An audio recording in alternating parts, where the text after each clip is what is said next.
안녕하세요, 여러분. 만약 여러분이 평생 믿고 따르던 사람이 갑자기 차갑게 변하고 감당할 수 없는 시련을 안겨준다면 어떤 기분일까요?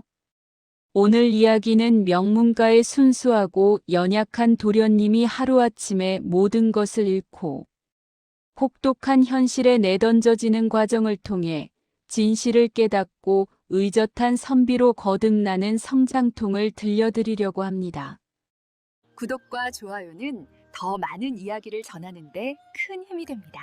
한양의 명문가 이대감댁 외아들 이도원은 부족함 없이 자란 19살 도련님이었습니다.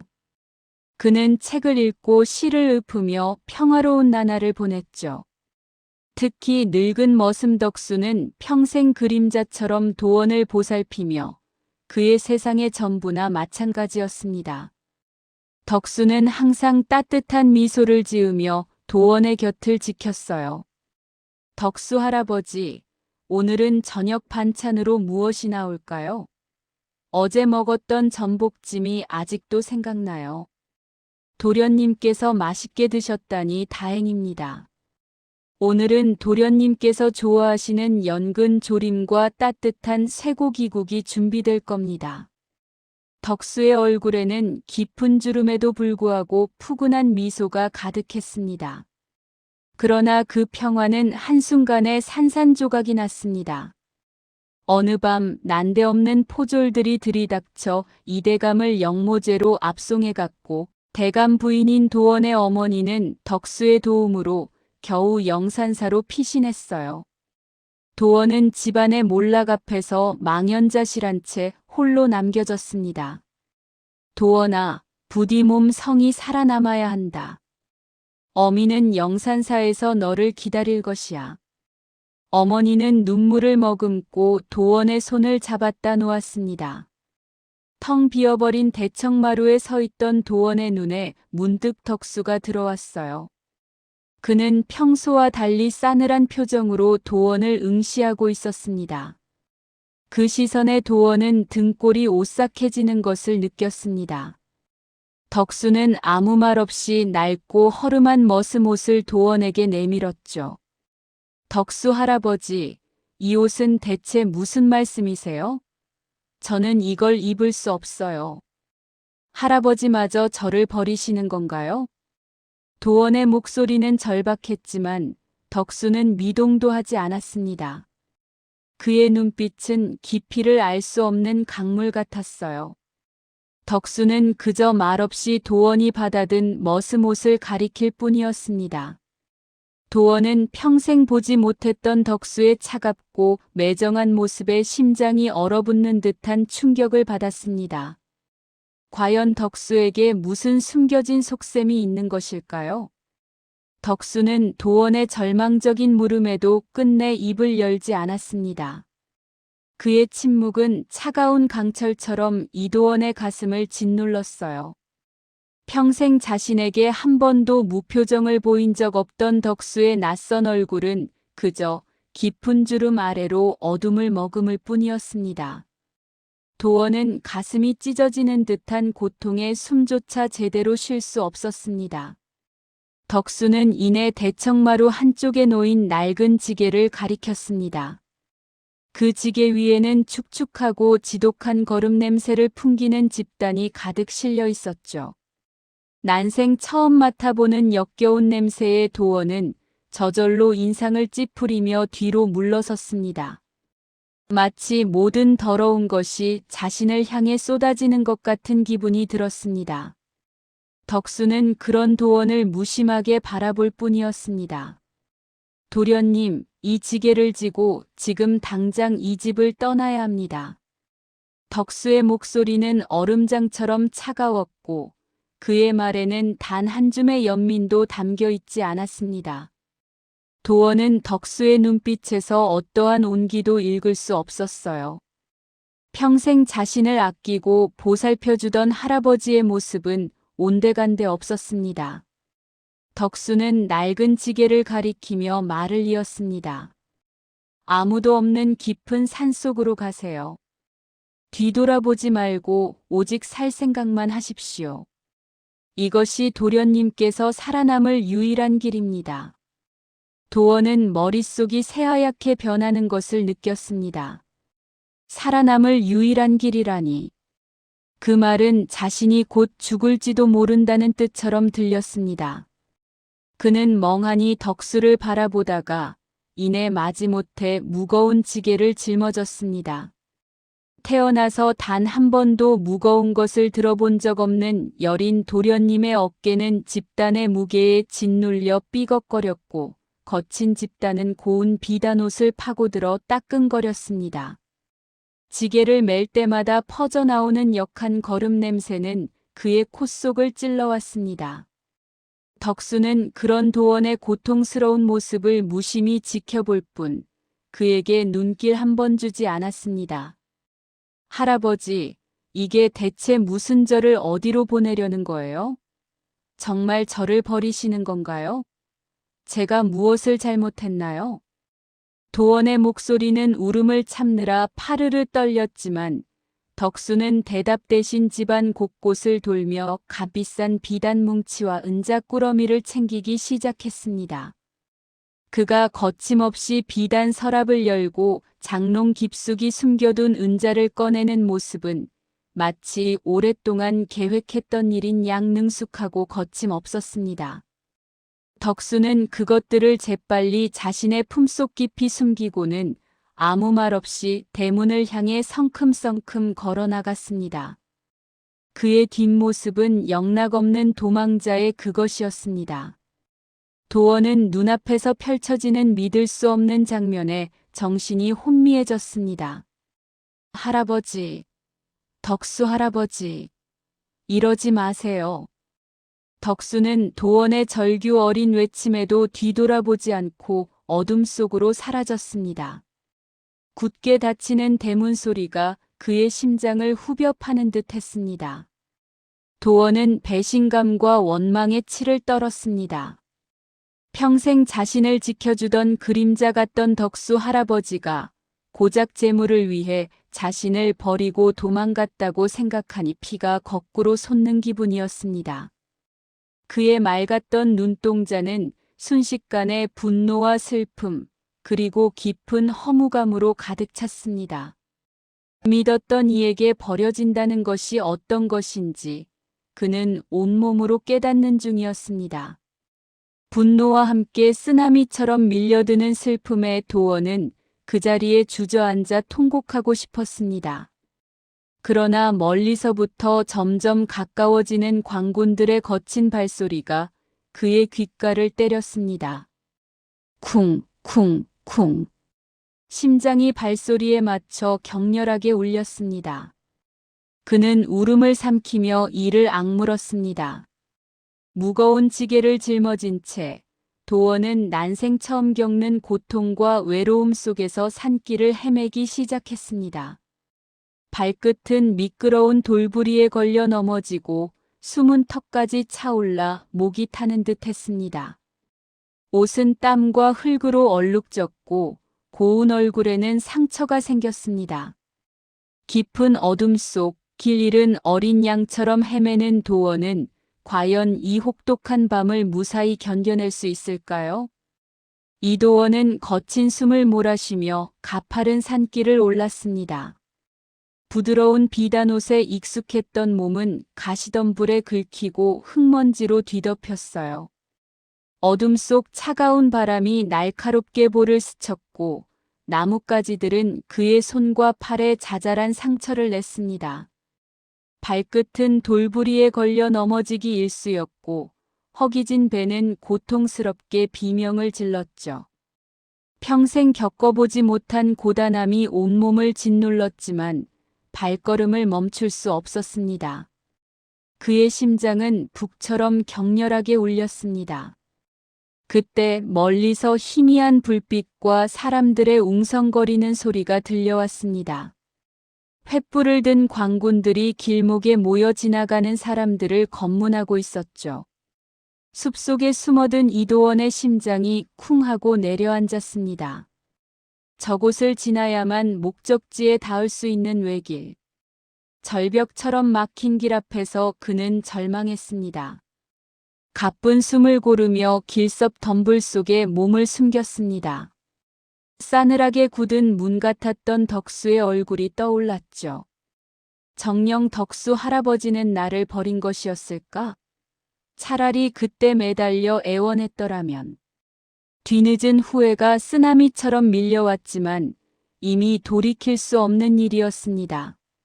하지만 그의 눈빛 속에는 더 이상 순진함만이 아닌 알 수 없는 생존 의지가 번뜩였습니다. 이도원은 눈을 질끈 감았다 떴습니다. 죽을 힘을 다해 광군들이 지키는 길목으로 향했죠. 무거운 지게가 여린 어깨를 짓눌렀지만 그 무게는 단순한 집단만의 것이 아니었습니다. 피할 수 없는 운명의 무게이자 자신을 살릴 마지막 기회라는 희망의 무게였습니다.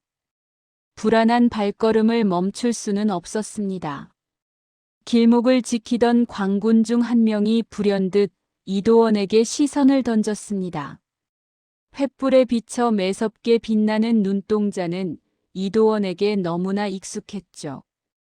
과거 이대감 댁에 앙심 품고 쫓겨난 하인의 아들 상호였습니다. 상호는 낡은 머슴 옷차림과 상처투성이 얼굴을 유심히 살폈습니다. 먹잇감을 확인하듯 천천히 다가왔습니다. 이 야심한 시각에 혼자 산길을 헤매다니 얼굴이 제법 곱구나. 어디서 본 듯한데 너 정체가 무엇이냐? 혹시 설마 도련님 아니신가? 저는 그저 지나가는 나그네일 뿐입니다. 부모님을 찾아가는 길입니다. 이도원의 목소리는 불안하게 떨렸지만 눈빛은 필사적으로 침착함을 유지하려 애썼습니다.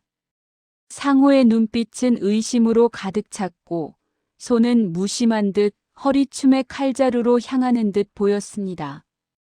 절체절명의 순간 심장이 발광하듯 요동쳤습니다. 마치 숨 쉴 때마다 칼날이 들이밀어지는 압박감이 밀려왔습니다. 바로 그때였습니다. 이도원의 등 뒤 지게에서 지독한 거름 냄새가 폭탄처럼 확 풍겨나왔습니다. 코를 찌르는 역한 악취는 밤 공기를 가득 채웠고 주변 광군들은 일제히 얼굴을 찌푸리며 뒤로 물러섰습니다. 상호 역시 예상치 못한 악취에 미간을 찌푸리며 기침을 쏟아냈습니다. 그의 표정에는 역겨움이 역력했습니다. 젠장. 이 더러운 냄새는 또 뭐냐? 이 밤에 걸음을 짊어지고 다니다니 미친놈인가? 에이, 재수 없어. 어서 가거라. 당장 내 눈앞에서 사라져. 상호는 손을 휘저으며 이도원을 강하게 쫓아냈습니다. 살기 어린 눈빛으로 노려보던 광군들의 시선이 순식간에 혐오감으로 변하는 순간이었습니다.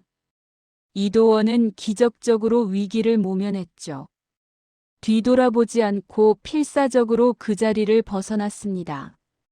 광군들의 시야에서 벗어나자마자 이도원은 비틀거리며 지게를 내려놓았습니다. 축축한 집단에서 여전히 지독한 거름 냄새가 코끝을 맴돌았지만 그 냄새가 자신을 살렸다는 사실이 믿기지 않았습니다. 그는 지게를 멍하니 바라보며 손을 뻗어 집단을 만져보았습니다. 냄새는 지독했지만 그 안에는 알 수 없는 덕수의 깊은 뜻이 담겨 있는 듯 했습니다. 처음에는 자신을 버린 덕수를 향한 분노와 원망뿐이었습니다. 하지만 이 위기의 순간 지게가 자신을 지켜주었다는 사실 앞에서 이도원의 마음속에는 혼란스러운 의문이 피어났습니다. 정녕 덕수 할아버지는 나를 버린 것이었을까? 아니면 이 모든 것이 나를 살리기 위한 치밀한 계획이었을까? 그의 눈빛은 어둠 속에서도 진실을 찾아 헤매는 작은 불꽃처럼 흔들렸습니다. 덕수가 짊어지게 한 이 지게 과연 그 안에는 어떤 더 깊은 의미가 숨어 있는 것일까요? 이도원은 광군들의 시야에서 벗어나자마자 온몸에 힘이 풀려 주저앉을 뻔했습니다. 그러나 맹렬하게 몰아치는 비바람과 천둥 번개 소리에 다시 정신을 차렸죠. 하늘은 순식간에 잿빛으로 변하며 사나운 포효를 내뱉었고 굵은 빗줄기는 사정없이 그의 얇은 비단 옷을 적셨습니다. 차가운 빗물이 온몸을 파고들어 뼛속까지 시려왔습니다. 나뭇잎들은 폭풍우 속에서 처절하게 몸부림쳤고 번개가 번쩍일 때마다 산의 음산한 실루엣이 드러났습니다. 그는 비를 피할 곳을 찾아 필사적으로 숲속을 헤매었습니다. 거친 숨을 몰아쉬며 나아가던 이도원의 눈에 간신히 형체를 알아볼 수 있는 허름한 헛간 하나가 들어왔습니다. 낡고 쓰러져가는 헛간은 비바람을 겨우 막아줄 뿐이었습니다. 이도원은 눅눅한 흙바닥에 주저앉아 온몸을 웅크렸죠. 비에 젖은 옷이 차가운 피부에 달라붙어 한기를 더했습니다. 빗소리보다 더 크게 그의 뱃속에서 천둥 소리가 울려 퍼졌습니다. 극심한 허기와 추위, 그리고 끝없는 절망감이 어린 도련님의 정신을 갉아먹는 듯 했습니다. 살면서 이토록 비참한 순간은 단 한 번도 없었죠. 이제 막 19, 이대감댁 귀한 외아들로 금지옥 옆 자라왔던 그의 삶은 불과 몇 시간 만에 지옥으로 변해버렸습니다. 차가운 헛간 한 구석에서 오들오들 떨던 이도원의 눈에 문득 지게 한쪽에 단단히 매달린 작은 주머니가 들어왔습니다. 마치 처음부터 그 자리에 있었던 것처럼 흙투성이 지게와 대비되어 유난히 깨끗해 보이는 주머니였습니다. 설마 덕수가 하는 마음으로 조심스럽게 주머니를 열었습니다. 그러자 큼직하게 빚어진 주먹밥 몇 개와 튼튼해 보이는 새 집신 한 켤레가 그의 눈앞에 모습을 드러냈습니다. 꿉꿉한 거름 냄새 속에서도 갓 지은 밥 냄새 같은 희미한 고소함이 느껴지는 듯 했습니다. 이것이 대체 무엇인가요? 덕수 할아버지가 넣어둔 것인가요? 이도원은 떨리는 손으로 주먹밥 하나를 집어들었습니다. 쌀알은 거칠게 뭉쳐져 있었고 따뜻한 온기라곤 찾아볼 수 없는 차가운 덩어리였습니다. 평생 은수저로 진수성찬을 맛보았고 온기 가득한 밥상에 앉아 웃음꽃을 피웠던 그에게 이 차가운 주먹밥은 너무나도 낯설고 이질적인 것이었습니다. 목구멍으로 넘기려 해도 울컥역한 기운이 치밀어 오르는 듯 했어요. 그의 눈시울이 뜨거워지기 시작했습니다. 덕수 영감 저에게 대체 왜 이러십니까? 제가 무엇을 그리 잘못했나요? 매정하게 저를 쫓아내고 이런 차가운 주먹밥이나 던져주다니요. 그는 울컥 치밀어 오르는 설움에 주먹밥을 꽉 쥐었습니다. 주먹밥 사이로 삐져나온 쌀알들이 손가락 사이로 흩어졌죠. 지난밤 어머니의 다정한 목소리와 따뜻한 아랫목, 부드러운 이불의 온기가 생생하게 떠올랐습니다. 그 아늑했던 기억들이 지금의 비참한 현실과 극명하게 대비되며 이도원의 가슴을 더욱 후벼 팠습니다. 덕수를 향한 원망이 쓰디쓴 물결처럼 온 마음을 덮쳤습니다. 하지만 이내 허기짐이 모든 감정을 집어삼켰습니다. 한 조각이라도 먹지 않으면 당장이라도 쓰러질 것 같은 극심한 허기에 그는 마지못해 차가운 주먹밥을 한 입 베어 물었습니다. 거친 밥알이 퍽퍽하게 목구멍을 넘어갔지만 신기하게도 차가운 주먹밥에서 알 수 없는 따스함이 그의 온몸으로 퍼져나가는 듯 했습니다. 그것은 단순히 배를 채우는 온기가 아니었습니다. 그 차가운 밥알 속에서 자신을 살리려는 덕수의 숨겨진 마음이 느껴지는 듯 했어요. 이 차가운 밥에서 왜 이런 따스함이 느껴지는 걸까요?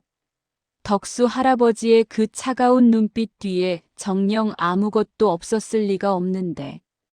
지게의 지독한 거름 냄새 덕분에 광군들의 눈을 피할 수 있었던 기적 같은 순간.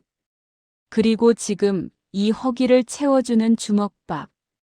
덕수의 매정하고 차가운 행동 뒤에는 과연 무엇이 있었던 것일까요? 그의 싸늘했던 눈빛과 절규에도 뒤돌아보지 않던 뒷모습. 그 모든 것이 자신을 살리기 위한 깊은 뜻이었을까요? 이도원의 총명한 눈빛 속에 혼란과 함께 덕수의 진심을 찾아 헤매는 작은 불꽃이 흔들리기 시작했습니다. 그의 마음속에 피어오르는 알 수 없는 이 따스함은 과연 무엇을 의미하는 걸까요?